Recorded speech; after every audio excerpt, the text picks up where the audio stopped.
بسم الله الرحمن الرحيم. كتاب التوحيد الذي هو حق الله على العبيد، للشيخ محمد بن عبد الوهاب رحمه الله تعالى.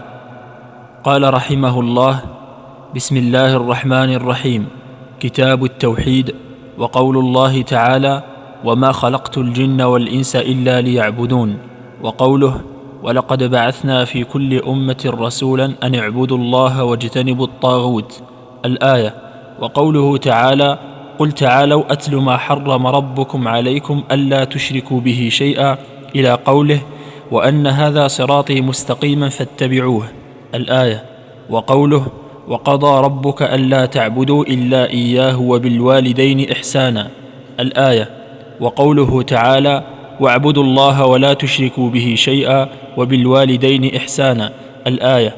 قال ابن مسعود رضي الله عنه: من أراد أن ينظر إلى وصية محمد صلى الله عليه وسلم التي عليها خاتمه فليقرأ: قل تعالوا أتل ما حرم ربكم عليكم ألا تشركوا به شيئا، إلى قوله: وأن هذا صراطي مستقيما فاتبعوه ولا تتبعوا السبل، الآية. وعن معاذ بن جبل رضي الله عنه قال: كنت رديف النبي صلى الله عليه وسلم على حمار فقال: يا معاذ، أتدري ما حق الله على العباد وما حق العباد على الله؟ قلت: الله ورسوله أعلم. قال: فإن حق الله على العباد أن يعبدوه ولا يشركوا به شيئا، وحق العباد على الله أن لا يعذب من لا يشرك به شيئا. فقلت: يا رسول الله، أفلا أبشر الناس؟ قال: لا تبشرهم فيتكلوا. أخرجاه في الصحيحين. باب فضل التوحيد وما يكفر من الذنوب. وقول الله تعالى: الذين آمنوا ولم يلبسوا إيمانهم بظلم أولئك لهم الأمن وهم مهتدون.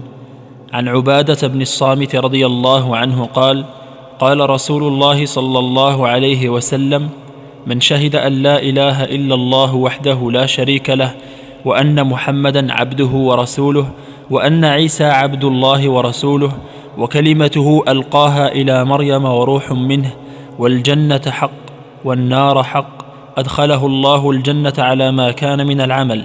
أخرجاه. ولهما في حديث عتبان رضي الله عنه: فإن الله حرم على النار من قال لا إله إلا الله يبتغي بذلك وجه الله. وعن أبي سعيد رضي الله عنه مرفوعا: قال موسى: يا رب علمني شيئا أذكرك وأدعوك به. قال: قل يا موسى لا إله إلا الله. قال: يا رب كل عبادك يقولون هذا. قال: يا موسى، لو أن السماوات السبع وعامرهن غيري والأراضين السبع في كفة ولا إله إلا الله في كفة مالت بهن لا إله إلا الله. رواه ابن حبان والحاكم وصححه. وللترمذي وحسنه. عن أنس رضي الله عنه قال: سمعت رسول الله صلى الله عليه وسلم يقول: قال الله تعالى: يا ابن آدم، إنك لو أتيتني بقراب الأرض خطايا ثم لقيتني لا تشرك بي شيئا لأتيتك بقرابها مغفرة. باب من حقق التوحيد دخل الجنة بغير حساب. وقول الله تعالى: إن إبراهيم كان أمة قانتا لله حنيفا ولم يك من المشركين. وقال: والذين هم بربهم لا يشركون. عن حسين بن عبد الرحمن قال: كنت عند سعيد بن جبير فقال: أيكم رأى الكوكب الذي انقض البارحة؟ قلت: أنا. ثم قلت: أما إني لم أكن في صلاة ولكني لدغت. قال: فما صنعت؟ قلت: ارتقيت. قال: فما حملك على ذلك؟ قلت: حديث حدثناه الشعبي. قال: وما حدثكم؟ قلت: حدثنا عن بريدة بن حصيب رضي الله عنه أنه قال: لا رقية إلا من عين أو حمى. فقال: قد أحسن من انتهى إلى ما سمع. ولكن حدثنا ابن عباس رضي الله عنهما عن النبي صلى الله عليه وسلم قال: عرضت علي الأمم فرأيت النبي ومعه الرهط، والنبي ومعه الرجل والرجلان، والنبي وليس معه أحد، إذ رفع لي سواد عظيم فظننت أنهم أمتي، فقيل لي: هذا موسى وقومه. فنظرت فإذا سواد عظيم، فقيل لي: هذه أمتك ومعهم 70,000 يدخلون الجنة بغير حساب ولا عذاب.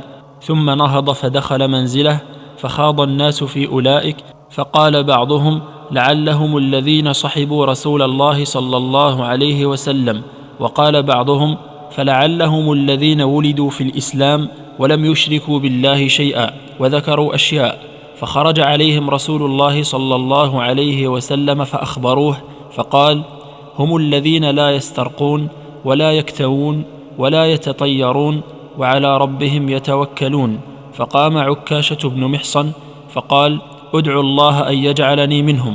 فقال: أنت منهم. ثم قام رجل آخر فقال: ادعوا الله أن يجعلني منهم. فقال: سبقك بها عكاشة. باب الخوف من الشرك. وقول الله تعالى: إن الله لا يغفر أن يشرك به. وقال الخليل عليه السلام: واجنبني وبني أن نعبد الأصنام. وفي الحديث: أخوف ما أخاف عليكم الشرك الأصغر. فسئل عنه فقال: الرياء. وعن ابن مسعود رضي الله عنه أن رسول الله صلى الله عليه وسلم قال: من مات وهو يدعو لله ندا دخل النار. رواه البخاري. ولمسلم عن جابر رضي الله عنه أن رسول الله صلى الله عليه وسلم قال: من لقي الله لا يشرك به شيئا دخل الجنة، ومن لقيه يشرك به شيئا دخل النار. باب الدعاء إلى شهادة أن لا إله إلا الله. وقول الله تعالى: قل هذه سبيلي أدعو إلى الله على بصيرة أنا ومن اتبعني. وعن ابن عباس رضي الله عنهما أن رسول الله صلى الله عليه وسلم لما بعث معاذا إلى اليمن قال له: إنك تأتي قوما من أهل الكتاب، فليكن أول ما تدعوهم إليه شهادة أن لا إله إلا الله، وفي رواية: إلى أن يوحدوا الله، فإنهم أطاعوك لذلك فأعلمهم أن الله افترض عليهم 5 صلوات في كل يوم وليلة، فإنهم أطاعوك لذلك فأعلمهم أن الله افترض عليهم صدقة تؤخذ من أغنيائهم فترد على فقرائهم، فإنهم أطاعوك لذلك فإياك وكرائم أموالهم، واتق دعوة المظلوم فإنه ليس بينها وبين الله حجاب. أخرجاه. ولهما عن سهل بن سعد رضي الله عنه أن رسول الله صلى الله عليه وسلم قال يوم خيبر: لأعطين الراية غدا رجلا يحب الله ورسوله ويحبه الله ورسوله، يفتح الله على يديه. فبات الناس يدوكون ليلتهم أيهم يعطاها، فلما أصبحوا غدوا على رسول الله صلى الله عليه وسلم كلهم يرجو أن يعطاها، فقال: أين علي بن أبي طالب؟ فقيل: هو يشتكي عينيه. فأرسلوا إليه فأتي به، فبصق في عينيه ودعا له، فبرأ حتى كأن لم يكن به وجع، فأعطاه الراية وقال: انفذ على رسلك حتى تنزل بساحتهم، ثم ادعهم إلى الإسلام، وأخبرهم بما يجب عليهم من حق الله تعالى فيه، فوالله لأن يهدي الله بك رجلا واحدا خير لك من حمر النعم. قوله يدوكون أي يخوضون. باب تفسير التوحيد وشهادة أن لا إله إلا الله. وقول الله تعالى: أولئك الذين يدعون يبتغون إلى ربهم الوسيلة أيهم أقرب. الآية. وقوله تعالى: وإذ قال إبراهيم لأبيه وقومه إنني براء مما تعبدون إلا الذي فطرني. الآية. وقوله تعالى: اتخذوا أحبارهم ورهبانهم أربابا من دون الله. الآية. وقوله: ومن الناس من يتخذ من دون الله أندادا يحبونهم كحب الله. الآية. في الصحيح عن النبي صلى الله عليه وسلم أنه قال: من قال لا إله إلا الله وكفر بما يعبد من دون الله حرم ماله ودمه وحسابه على الله. وشرح هذه الترجمة ما بعدها من الأبواب. باب من الشرك لبس الحلقة والخيط ونحوهما لرفع البلاء أو دفعه. وقول الله تعالى: قل أفرأيتم ما تدعون من دون الله إن أرادني الله بضر هل هن كاشفات ضره. الآية. عن عمران بن حسين رضي الله عنه أن النبي صلى الله عليه وسلم رأى رجلا في يده حلقة من صفر، فقال: ما هذه؟ قال: من الواهنة. قال: انزعها فإنها لا تزيدك إلا وهنا، فإنك لو مت وهي عليك ما أفلحت أبدا. رواه أحمد بسند لا بأس به. وله عن عقبة بن عامر رضي الله عنه مرفوعا: من تعلق تميمة فلا أتم الله له، ومن تعلق ودعة فلا ودع الله له. وفي لفظ: من تعلق تميمة فقد أشرك. وعن حذيفة رضي الله عنه أنه رأى رجلا في يده خيط من الحمى فقطعه وتلا قوله تعالى: وما يؤمن أكثرهم بالله إلا وهم مشركون. رواه ابن أبي حاتم. باب ما جاء في الرقى والتمائم. في الصحيح عن أبي بشير الأنصاري رضي الله عنه أنه كان مع رسول الله صلى الله عليه وسلم في بعض أسفاره، فأرسل رسولا ألا يبقين في رقبة بعير قلادة من وتر أو قلادة إلا قطعت. وعن ابن مسعود رضي الله عنه قال: سمعت رسول الله صلى الله عليه وسلم يقول: إن الرقى والتمائم والتولة شرك. رواه أحمد وأبو داود. وعن عبد الله بن عكيم رضي الله عنه مرفوعا: من تعلق شيئا وكل إليه. رواه أحمد والترمذي. التمائم شيء يعلق على الأولاد عن العين، لكن إذا كان من القرآن فرخص فيه بعضهم، وبعضهم لم يرخص فيه ويجعله من المنهي عنه، منهم ابن مسعود رضي الله عنه. والرقى هي التي تسمى العزائم، وخص منه الدليل ما خلا من الشرك، فقد رخص فيه رسول الله صلى الله عليه وسلم من العين والحمى. والتولة شيء يضعونه يزعمون أنه يحبب المرأة إلى زوجها والرجل إلى امرأته. وروى الإمام أحمد عن رويفع رضي الله عنه قال: قال لي رسول الله صلى الله عليه وسلم: يا رويفع، لعل الحياة ستطول بك، فأخبر الناس أن من عقد لحيته أو تقلد وترا أو استنجى برجيع دابة أو عظم فإن محمدا بريء منه. وعن سعيد بن جبير قال: من قطع تميمة من إنسان كان كعدل رقبة. رواه وكيع. وله عن إبراهيم قال: كانوا يكرهون التمائم كلها من القرآن وغير القرآن.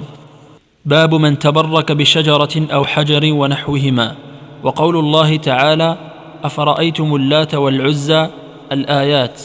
عن أبي واقد الليثي رضي الله عنه قال: خرجنا مع رسول الله صلى الله عليه وسلم إلى حنين ونحن حدثاء عهد بكفر، وللمشركين سدرة يعكفون عندها وينوطون بها أسلحتهم يقال لها ذات أنواط، فمررنا بسدرة فقلنا: يا رسول الله، اجعل لنا ذات أنواط كما لهم ذات أنواط.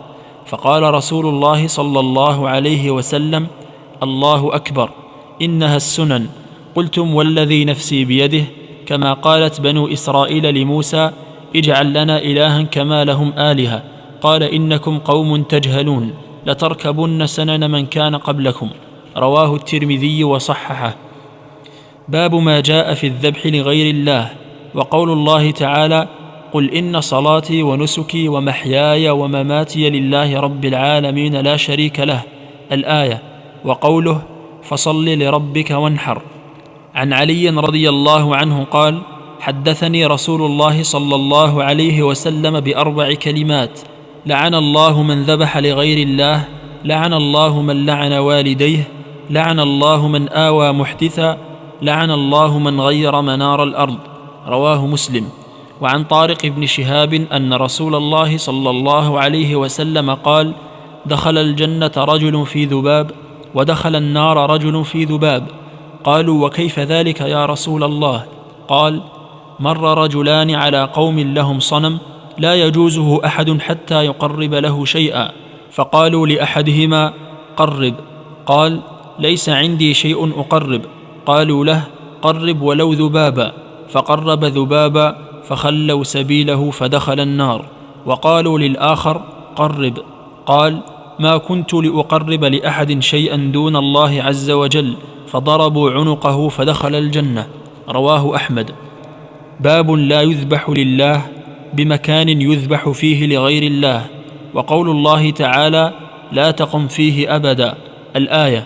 عن ثابت بن الضحاك رضي الله عنه قال: نذر رجل أن ينحر إبلا ببوانة، فسأل النبي صلى الله عليه وسلم فقال: هل كان فيها وثن من أوثان الجاهلية يعبد؟ قالوا لا. قال: هل كان فيها عيد من أعيادهم؟ قالوا لا. فقال رسول الله صلى الله عليه وسلم: أوف بنذرك، فإنه لا وفاء لنذر في معصية الله ولا فيما لا يملك ابن آدم. رواه أبو داود وإسناده على شرطهما. باب من الشرك النذر لغير الله، لقوله: يوفون بالنذر، وقوله: وما أنفقتم من نفقة أو نذرتم من نذر فإن الله يعلمه.